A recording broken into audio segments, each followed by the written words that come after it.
ICU का पता है कि बाहर जो है वो कितनी कीमत आईसीयू में जा सकते थे, अप्रूव तक मर चुके होते तुम्हारे। सुनो मेरी बात, अब तक मर चुके होते तुम्हारे बाप। 20,000 रुपए एक दिन का खर्चा है, पता है तुम आईसीयू का? इसलिए कि लगाया यहाँ पे, इसलिए कि लगाया यहाँ पे आईसीयू तुम्हारे लिए, तुम्हारे बाप के लिए आईसीयू लगाया है।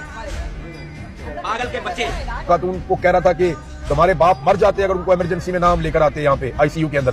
तुम्हें पता है कि आईसीयू का एक दिन का खर्चा कितना है? 20,000 रुपया आईसीयू का एक दिन का खर्चा। फटे मुंह तेरा, तू अपनी जेब तो देने दे पैसे।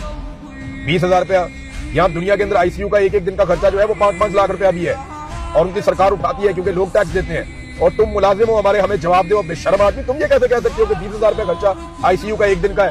तू अपनी जेब से दे रहा है पैसे या अपनी जायदाद बेच के दे रहा है पैसे? अभी पैसे हमने टैक्स दिया हुआ है, पाकिस्तानियों ने। हम अपनी जेब से टैक्स देते हैं, अपने खून पसीने की कमाई में से पैसा निकालते हैं। तू उसमें से 20,000 रुपए गरीब आदमी के ऊपर खर्च करके उस औरत पे चिल्ला रहा है कि तुम्हारा बाप मर जाता अगर हम उसको आईसीयू के अंदर ना लेकर आते, मर जाता तुम्हारा बाप। बात सुनो मेरी, बदमाशा रही तू। ऐसे ला के इन्होंने मिलिट्री एस्टेब्लिशमेंट ने हर वो तोहफा जो तकलीफ देता है पाकिस्तानियों को लाकर पाकिस्तान के ऊपर मुसल्लत कर दिया। ऐसी बेशर्मी और ढिठाई है। मर जाते तुम्हारे बाप अगर हम उनको आईसीयू में 20,000 रुपया खर्चा आईसीयू का। ऐसे कह रहा है जैसे एहसान कर दिया इसने कौम के ऊपर, को बादशाह सलामत है, अपनी जेब से पैसा दे रहा है। और भाई पाकिस्तानी हजारों अरब का टैक्स देते हैं हर साल, उसी में से तुम लोगों के सारे चमचे खर्चे तुम लोग कमीशनें खाते हो, उसी में से तुम लोग जायदादें बनाते हो, उसी में से तुम लोग अपने और अपने खानदानों के लिए जजीरे खरीदते हो, उसी में से तुम लोग अपने बाहर ठिकाने बनाते हो, उसी में से तुम लोग अपनी अय्याशी की जिंदगी गुजारते हो। तुम्हें बड़ी बड़ी गाड़ियां और जहाज तक मिलते हैं इन्हीं गरीबों के पैसे में से। इनमें से 20,000 रुपए इन पे खर्च करके तू एहसान